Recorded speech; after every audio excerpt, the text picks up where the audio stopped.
I was teary. My throat was kind of closed. My chest was really tight. My breathing was super shallow. And I was in rage. Hi, I'm Dr Jodi Richardson, and this is Well, Hello Anxiety. In a world that often moves too fast, we're here to pause, breathe, and understand anxiety together. Each episode will explore practical strategies, share honest conversations, and uncover the science behind anxiety and well-being, all while creating a space where it's okay to not be okay. Let's continue this journey together. As I welcome back today's guest, my heart is bursting with gratitude for her because, alongside everything she does to support people through her work at the Remind Institute, she has also been building something extraordinary. A genuine response to one of the biggest gaps in mental health support today, making real, expert, genuine help available to people who need it most but can't always access it. Dr Ashleigh Moreland holds a PhD in neuroplasticity and has spent 12 years studying how the mind and body heal. She is the founder of the Remind Institute, where she brings together neuroscience, somatic healing, and emotional intelligence across mental health, parenting, relationships, and leadership. She's here to share something today that she has been pouring her heart into, and lots of time and dollars. And I can't wait for you to learn more. Dr Ashleigh Moreland, welcome back. Thank you for coming back and joining me again as a guest on the podcast. It's an absolute pleasure. Thank you for having me. Oh, gosh. Ashleigh, you have been very, very busy. And we were just talking off air, weren't we, that you're flying solo as a parent at the moment because your husband is overseas. And so this is something your care and your heart for genuinely wanting to support and help people and doing that through your work has led you to create something. And when you alluded it to me in an email the other day that you've got something to share, and I couldn't have imagined what it was that you were going to tell me. Can you tell our listeners what it is that you've been working away at in the background? Yeah, absolutely. So just speaking previously to pressing record, I didn't have a name for it, but I think what feels most at home is a home base. Yeah. I myself journeyed mental health, and I think we spoke about it in previous episodes. I struggled with anxiety and mental health challenges for over 20 years of my life. I had seen practitioners, therapists, doctors. I'd been on medications all across the country. And based on my experience and my training, there were things along the way that I just wish I had have known. Mm-hmm. And there's so many barriers as to why I didn't know them. Yeah. For example, a GP consultation is like 10 minutes. Mm-hmm. They just don't have the time to give me all of the background and all of the info that I might need, even about, understanding medications or what anxiety even is or what I could actually do about it. So I've been building this for a few years now. I've been cooking it up. I've just thinking about the things that I wish I knew. Yeah.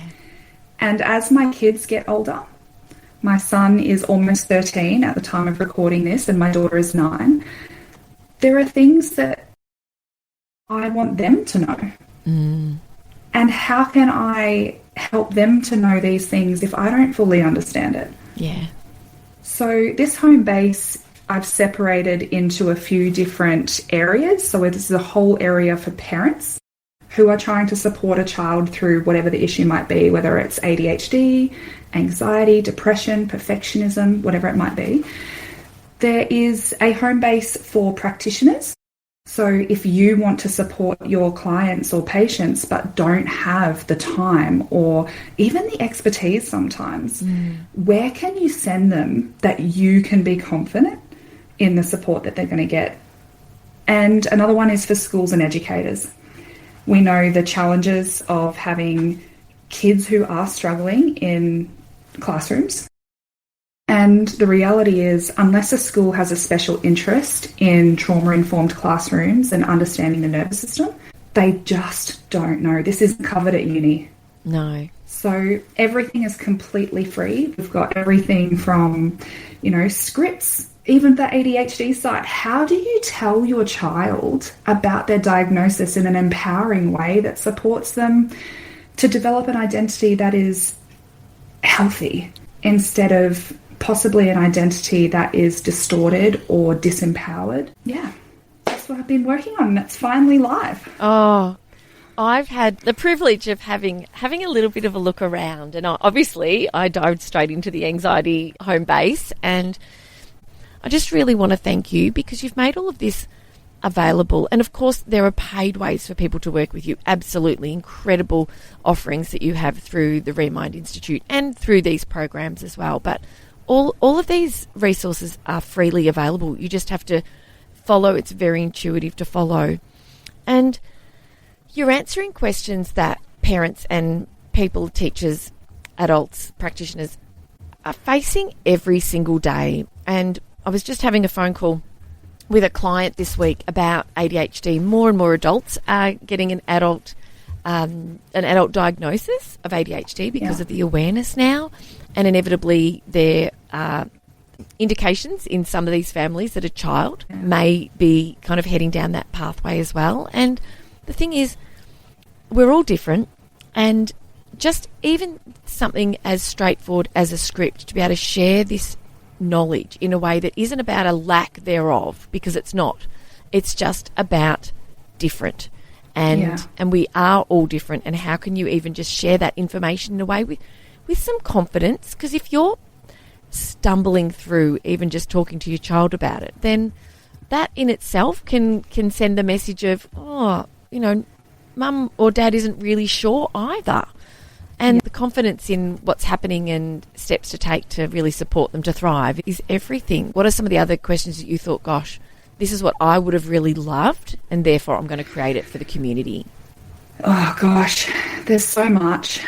I don't know what to say. I don't know how to say it. Yeah. I don't know if I should disclose. Also, a lot of misunderstanding. Because the thing is, in order for us to ask a question, we need to know what we want to know. Yes. And the reality is, most parents don't know what they don't know. And so if we don't know what we don't know, all we can do, the only filter we can observe and interpret our children's behaviours or their little, characteristics or quirks is through the highest level of our own understanding. And so the tone that I hope came through in my websites is that no one is blaming a parent. No one is blaming anyone. No one is shaming you.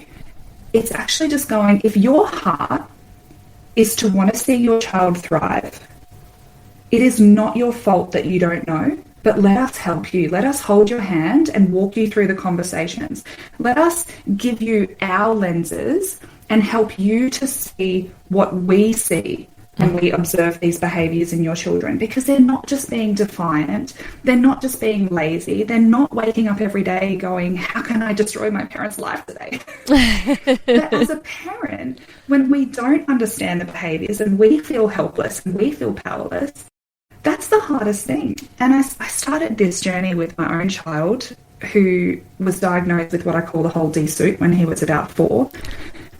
We were going to therapy every single week. And I started this thing where I went, the 1 hour of therapy for him is great, but what about the other 167 hours of the week? Because I'm drowning. I don't know how to love my child well. I don't know how to support him. I want more than anything to be a loving, caring mum, to raise kids who can thrive in their world with their unique brain, but I don't know how to do that. And so that's what this is for. Dr. Billy Garvey, whose work I'm sure you know, he said there's no magic that happens behind the therapy room door. And what you've just said is exactly the same. It is part of the puzzle for families to seek support and get help with people like yourself. But also just the understanding brings compassion, brings more patience, and brings more tools to the toolkit. And, I'll never forget when our son was little and he just kept coming up to the oven. And it had safety glass, but it was still warm. And I was frightened that I was highly anxious, and I was frightened that he would get a fright, or that even the temperature, which didn't feel like it would burn, might. And I remember ringing Parent Line, and I said, this is my challenge, and I'm being patient. I'm trying to teach. It's hot, don't touch, and all, obviously guarding it with my life if something was baking. And she said he's not actually developmentally at the place where he is able to learn what you are trying to teach him. He was really little, obviously walking, but still really, really young. And she said that he could burn his hand and still go back and put his hand on the oven the next day. And it was just such a lesson in that moment that when we have an appreciation about what's underneath and what's driving behaviour, because that's what we see, then it just brings more patience and more opportunity to go, okay, well, what is capable and what are the possibilities here? And the work that you've done is going to really support people for the whole of the time that they are parenting, because it's not easy parenting a child where there's a misalignment between the what you're seeing and experiencing as a parent with your child and the skills that you have to be able to really support them to thrive and support the family to thrive as a unit. It can be so exhausting and frustrating and difficult, can't it? Yeah, 100%. And something that I've felt really strongly about, it's kind of been a little bit of a moral dilemma, right? I remember speaking at a conference once and there were a whole heap of practitioners. So it was their industry conference. And I said, okay, I want you to imagine that you held the magic key to being able to heal all of your patients. Ask yourself honestly, would you use it?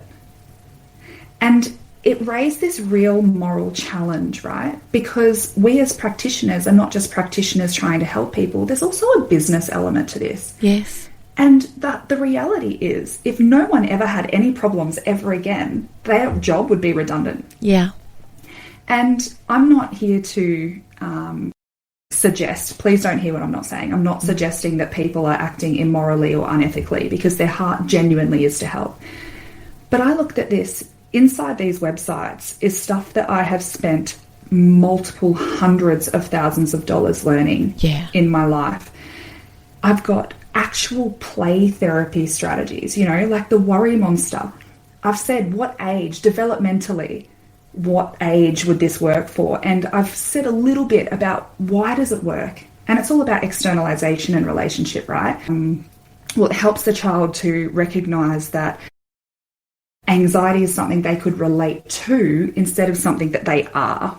Yes. Now, that's the science behind it, but most people don't need to understand the complex science. They just need to know, how do I do it? What do I do? How do I help my kid? And so I really grappled with this, because the people who most won't like what I've created are the people who charge for the very things that I'm giving for free. Yeah. And I don't think it eliminates the need for those people, because it's just a two-dimensional resource. Yeah. We still need support to be able to implement it, to be able to execute it relationally. But from where I stand, I can't afford it, should never, ever be an acceptable reason as to why we can't be the parent that our kids deserve, as to why we can't get the support that we need. And so I wanted to make all of this stuff easy to understand, like it's all rooted in decades of neuroscience research, human behavior research, but not everyone knows how to navigate the world of scientific literature or how to interpret it. And then even more than that, how to apply it. So that's what I really wanted to bridge the gap. And I hope that particularly practitioners see this as something that can support their amazing, valuable work, not something that threatens it. You're exactly right. And that relational connection in the therapy room, whether that's for an adult or for a child, is priceless with the right person.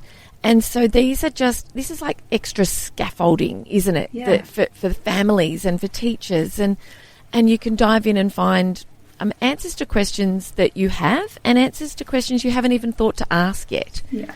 And I just want to go back to the cost, because, I've had many a mental health care plan, and I've been privileged enough to be able to pay for therapy. I had, over probably 12 years, I had lots and lots of therapy, weekly therapy for periods of time, and then gaps when I'd say goodbye to my therapist and say, thank you so much, goodbye. Yeah. And then a month or so later, I'm back. And, that costs money. And even with here in Australia, we have the mental health care plan, which gives you I haven't had one in a while, and I should know this, but is it 10 or 12 rebated sessions? I don't actually know, because during COVID they increased it and now it's gone back down. It might be 10. I think you might be right, sure. because I think in COVID they doubled it. Anyway, I was going to look it up, but I won't. And so they're a rebated session, but there's also a significant out-of-pocket expense. Yeah. I had a conversation with a parent recently who is looking to take their child to the GP, and I suggested a double appointment to get a little bit of extra time, and she wasn't able to get an appointment with the GP of their choosing, who is a specialist in adolescent mental health, for about 4 or 5 weeks, and that'll be worth the wait. This is the GP that they need, and they know and there is more hope once you've made that appointment. But for so many listeners and connections of listeners, there's a real challenge in trying to find the right person and to be able to, hand over that gap payment for a weekly session or a fortnightly session. Yeah. And it's not just 2 or 3 sessions that are needed. And so can you sort of speak to what you've been seeing kind of in your work, because this is your world, and what you're hearing from families? 100%, especially recently. So I can answer this in a few ways. One is I recently started offering walk and talk counselling, which in the community got an absolutely insane response. We had like 270 something reactions on the post and just comments galore saying, I want this, I want this, I want this, I want this. And I have priced it at a very standard counselling rate. Almost everyone said, I can't afford that at the moment. And that was just reassuring for me, not reassuring in the sense that so many people can't afford it, but reassuring for me that these resources are needed. It validated what we're doing. Yeah. And what I was able to do is say, okay, here is the community health. So where I live, there's a organisation called Omnia Health. They offer counselling. So you can go to them. It might not be, the highest qualified or the most expertise, but you can get support. And a lot of people can't even afford to pay the gap after a mental health plan. Yeah. So there's that. The second thing that was really interesting is I run a very, very intensive group coaching program. Yeah. Now, this is not for your entry level, I'm just struggling with my mental health stuff. This is more aimed at high achievers, high performers, leaders, entrepreneurs, people who have to carry a lot of load, and where there's deeply rooted identity stuff that they need to overcome. This program is 12 months. It's all live. And I've never had issues enrolling people into the program. Yeah. In the time that I had announced the start date for the next cohort, I had about 15 people who were pretty keen to go ahead with it. Yes. Between having the consultation and them saying I'm keen to the start date actually happening, we had the interest rate increase and the draft budget was released. Right. Every single person except 2 people said, I'm going to hold off, I'm not going to do this. Now, they're afraid of spending money, which I can understand. Yes. The other aspect of this is every minute they don't do this work has an exponential cost and financial risk. Because say, for example, this is an entrepreneur who has a fear of being seen or a fear of judgment.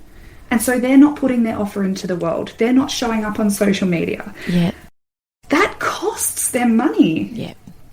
And so I'm seeing it's not just at the population level. Yeah. This is even at the level of business, where people are really afraid of spending the money to get help, even though they know they need it. Yes. And knowing that it's an investment that not only supports you with your professional goals and your business, but you show up differently as an individual in every aspect of your life when you start to understand the way you operate. And you say something on your website that I just loved. It wasn't your personality, it was your protection. Yeah. And visibility. I'm a business owner. You're a business owner. You know, there are a lot of expenses in running a business, and to be able to promote the thing that you're so passionate about is absolutely critical to the success of a business, because people need to know you. They need to trust the work that you are doing. Hopefully they like you and they want to be part of kind of, you know, that you feel like the right person to support them in the challenge that they're facing. Yeah. And so I can understand that from a dollar's point of view, that not getting support to understand yourself and how you can start to move through patterns of old and create new ways of operating. But like you say, there's also those very understandable financial constraints. And we know here in Australia, I heard a stat the other day that some parents are going without meals to feed their children, and just a lot of concern about the cost of living, the fuel crisis, and and so it just makes knowing that you are also a business owner who is feeling the effects of what's happening in terms of the financial state of affairs here in this country, that you are so generously putting out resources that support families, just makes it all the more special. Yeah, thank you. My personal frame of reference is Christian. So although I am Christian, my business is not. And we mostly work with people in a secular space. But it's my relationship with God and my Christ-like values that prop me up during those seasons.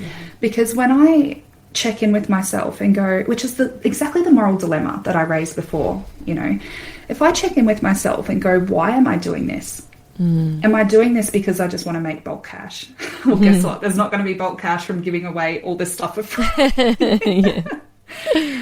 Having said that, not everyone is in a dire financial situation. And as an example, the self-paced courses they're $397. So depending on the exchange rate, it's like maybe $600 in total.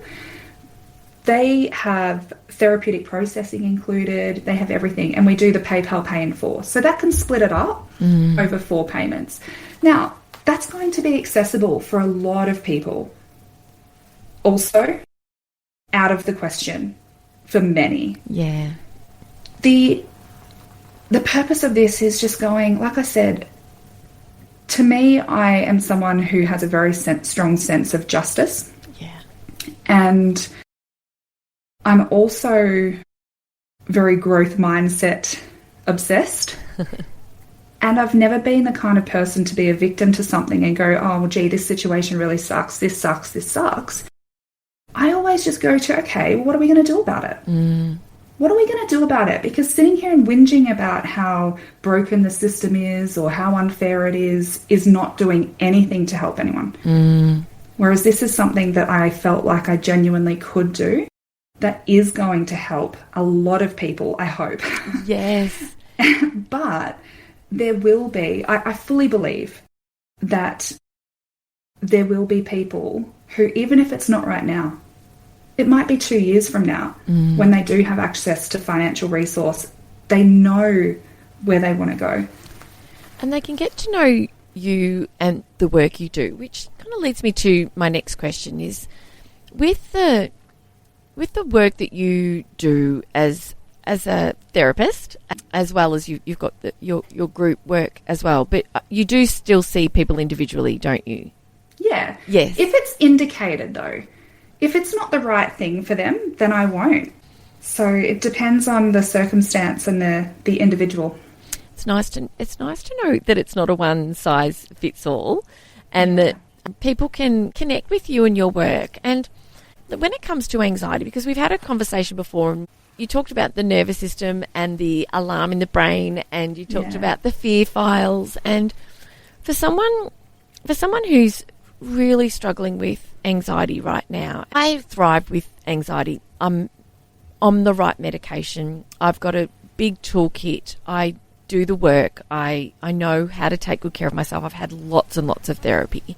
But for some people, no matter what they've tried, they are still struggling. And some of those patterns and those nervous system responses just can run so deep. Can you please talk about the different types of nervous system responses that can show up in people? Because I think that it's not enough just to have a strategy that can settle your heart rate and sort of settle your nervous system down when it just keeps responding in the same ways. And for some people it feels like it never stops. It's never off. It's never out of an alarmed state of protection.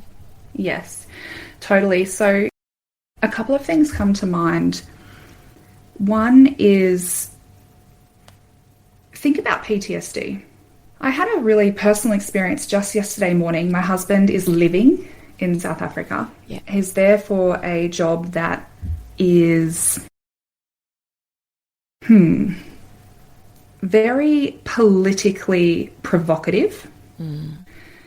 They're there to do good, but there are people who don't like it. Okay, yeah. Just like there will be people who don't like what I'm doing, as I said before. Yeah. And I woke up yesterday morning and I had not heard from my husband, but he had said the day before that he would call me when he gets home. And then I just never heard from him again. And my body went into a full-blown trauma response. Yeah. It was fully engulfed with anxiety and panic. And when I sat with it, I went, whoa, this feels so big. What is this? And what it actually was this situation with my now husband took me back to when I was 20 and I was dating my first husband. Yes. We weren't married yet. But he was in the army and he was in Afghanistan. And he served in Afghanistan for 6 months. And he wasn't allowed to disclose their location, so I never knew where he was. Yeah. But if I didn't receive an email from him, I would obsessively check the Afghani news. I would be wanting to know, had there been airstrikes or land strikes or whatever. And I would just be in this state of absolute panic, not knowing if he was okay and not having any way to verify it until I would hear from him. Yeah.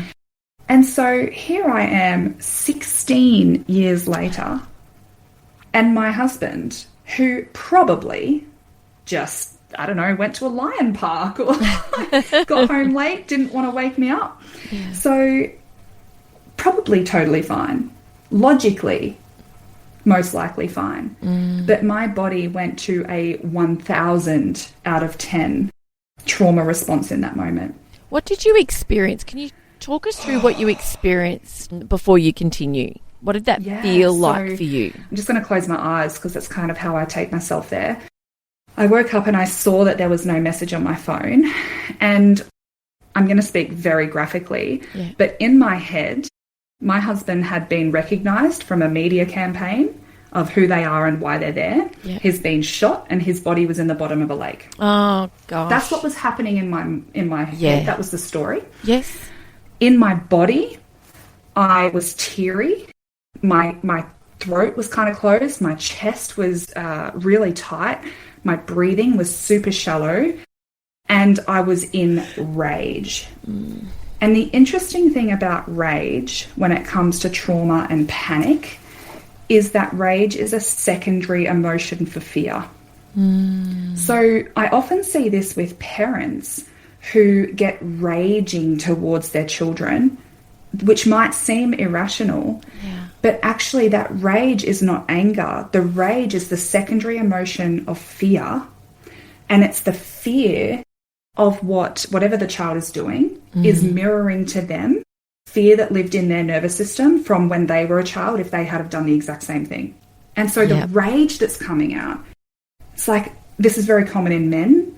The rage that comes out, that fight response, is actually, if I can use this big outward energy that is rage, I can create distance from the threat. Yes. And if I can create distance, then I'm safe. But in that moment, I just had to recognize that I was afraid that my husband wasn't safe. Yeah. I had to recognize that I didn't have a contingency plan. We don't have a protocol of what happens if I don't hear from you for 24 hours? Yeah. Who do I contact? How do I verify that you're okay? We didn't have any of that in place because we never needed it. It just wasn't even in our mind. And so I actually found myself spiraling, and I got up and I went for a big walk. The first 30 minutes of that walk, I was intermittently teary and feeling that trauma energy in my body. And I just continued to stay with my breath. I continued to stay really present. And every time my feet hit the ground, I concentrated on what it felt like for my feet to touch the ground. And I just kept telling myself, he's probably okay. Yeah. And until he wakes up, I don't need to worry. So that's about 3 p.m. my time. Oh. And he called at 3:12. But when it comes to those trauma responses, it's not rational, it's not logical, and it's almost never about what's happening right now. No, it's somewhat, I read somewhere, or I heard someone say it really pointedly, which was something in the present looks a little bit or a lot like something in the past. Yes. Exactly. And so I think you asked about other trauma responses. We were speaking previously about the fawning response. And I see this behaviourally in people who learned that the way that they kept themselves safe was to anticipate, was to be good, was to avoid punishment. And if everyone else around you is happy and their needs are met, then you are enough, you are worthy, you are loved, you are safe. Yeah. And so that produces this personality almost. Like we think it's our personality, but actually it's just the survival or the strategy that we learned for our survival in our early life. It's still playing out today, often at our own expense.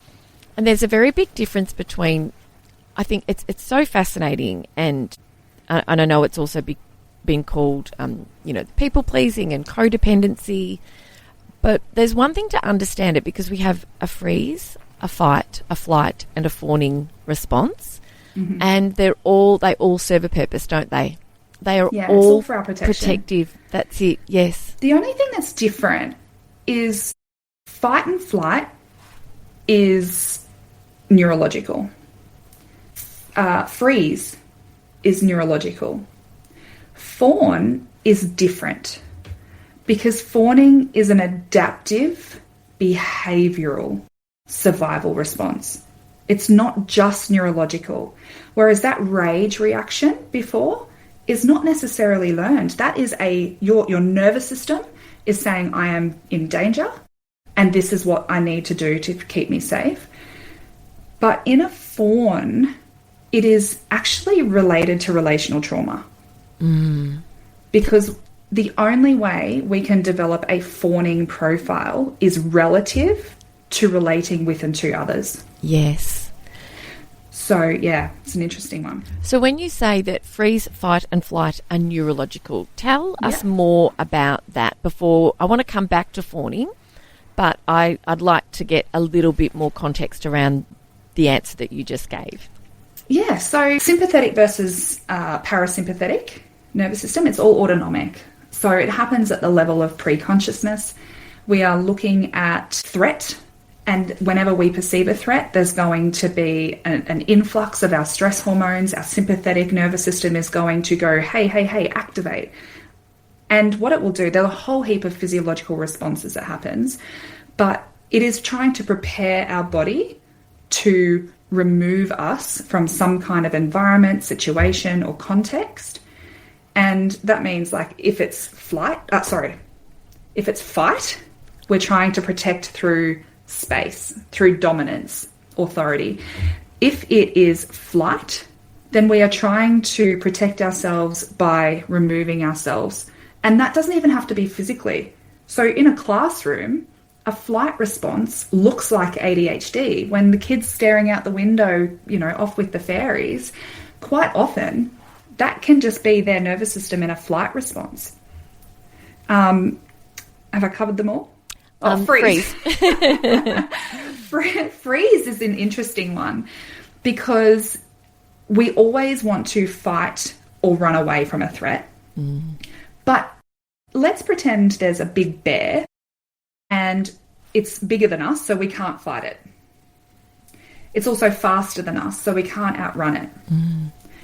When our sympathetic nervous system has been so stressed for so long, the only option is basically to numb out. Yeah. And we're either going to play dead and hope that the threat passes, or we are just going to go into this state of absolute self-preservation. So that's more of a collapse response, but we can have people who are in a functional freeze. And the tricky thing about that is they still look like they're highly functional people. They're still hitting the milestones and all this sort of stuff, but inside their body is numb. I'll hear from people, I know I love my kids, but I don't know what that feels like. Like I would literally die for them, but if you ask me what does love feel like in my body, I can't tell you. And so freeze is the one or functional freeze, is the one that I see most often in your type A personalities, in your high achievers, and trying to mobilize them back to safety is really, really important. And so separate to that, fawning is related to fight, flight, freeze. So someone could be in a functional freeze, but be trying to manage that through fawning behavior. Yes. Someone could be in a fight response, but try to manage that by making friends with their enemy so that they don't try to eat them. Yes. Does that kind of make sense? Yeah. Yeah. It does. And I imagine that a lot of people who can sort of relate to that fawning response and who are listening to this and thinking, hey, actually, yeah, that does sound like the way I respond in relationship with other people. Can it come from one relationship maybe early on and then extend to new relationships as well? That's exactly how it works. Yes, yeah. So the question that I ask people is I'll say, why? It could be about anything. Why did you say yes to your child on the 7th time after you said no 6 times? Why did you keep your child home from school? Why did you feel like the way you felt when your partner did the thing? Yeah. Because if we can understand why, what I have learned, this actually blew my mind. This was a revelation that I had in the last 12 months. Desire is a good thing. I can desire to be liked. I can desire to fit in. But what happens when we don't get the desire? And if the answer to that is negative, then we know that is an attachment. It's a survival-based desire. I can desire to be liked, experience not being liked, and feel at peace with that. Then that desire to be liked is actually an overflow of all the fruits of the spirit, of peace, love, joy, patience, kindness. But if not being liked is a threat to my system, then that desire is actually about my own self-preservation. It's about safety. Yes. Yes. Yeah. So the questions are the answers. You know, you go, why? Why do I want that thing? Why am I upset about that thing? And we go buzzing through the days often without stopping to reflect. And I think this conversation is an opportunity. You know, I think of myself as a recovering people pleaser, and I grew up with a highly anxious mum, and I speak about mum with her permission. But I look back to my childhood and to knowing that my primary caregiver, Dad was around as well, but my primary caregiver was so on edge that I worked really hard to kind of keep the peace and try to make sure everything was okay. Yeah. And it's just, now that I'm much older, I am at more peace with putting in more boundaries, saying no and holding the line. But I still have work to do. But I think about the parent who's really, really connected with why do I say yes after 7 times saying no? And I wonder if there might be an insight that you can share with somebody who relates to that kind of scenario where the boundary holding is not easy, but it's coming at a cost.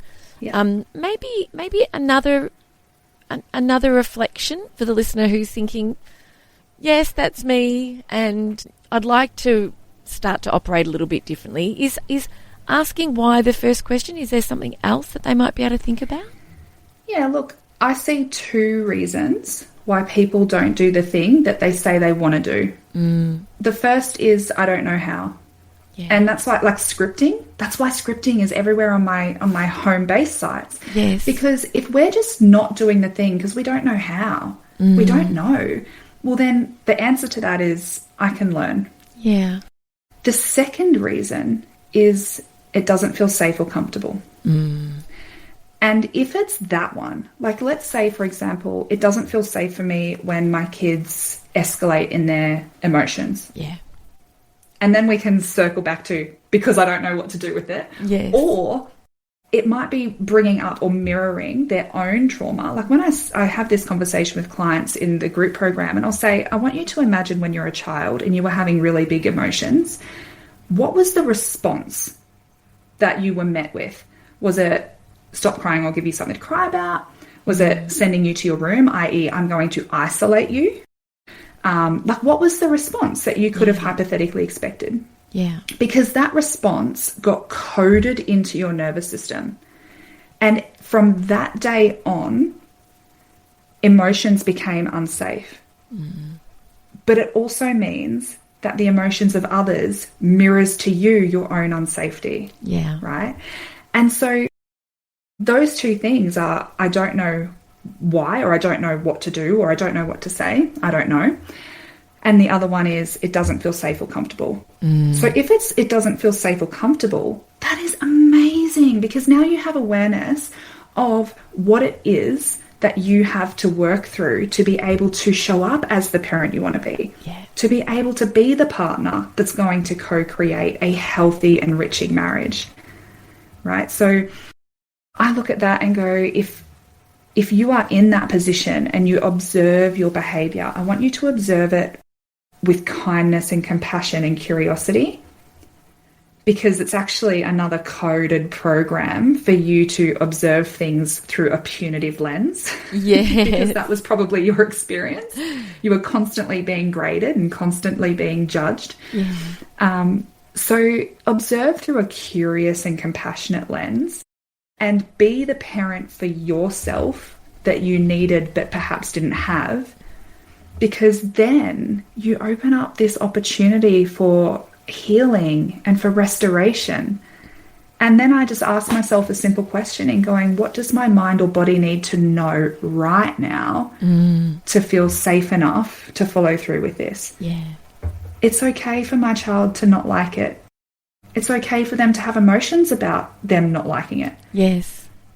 But I can still hold the standard. Yes. Yes. Oh. It comes back to safety. It does. It does. Oh, Dr. Ashleigh Moreland, you're incredible. I love your work, and Thank you. I've loved this conversation, and I'm again so grateful to you for all of the effort that you've put into these home bases. And I know listeners will be really keen to dive in and have a look for themselves. So can you please share with listeners where they can find them, and what's published and what's on the horizon? Oh, okay. Published already, we have the anxiety home base, the ADHD home base, and the perfectionism home base. Amazing. Still to come, we have 11 pillars across mental health. So still to come, there's everything from PTSD, complex PTSD, depression, what else?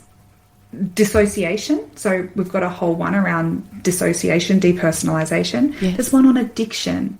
How the addictive behavior is not the problem. It's the very creative solution that your nervous system is using to try and help you survive. So there's a home base coming for all of those. They will probably be ready in the next month. Let's see how we go. Yes. But then we've also got a home base for parenting in general. We've got a home base for relationships. We've got a home base for leadership, for entrepreneurship. So we're really trying to look at life holistically and go, what is the context that I'm most struggling with?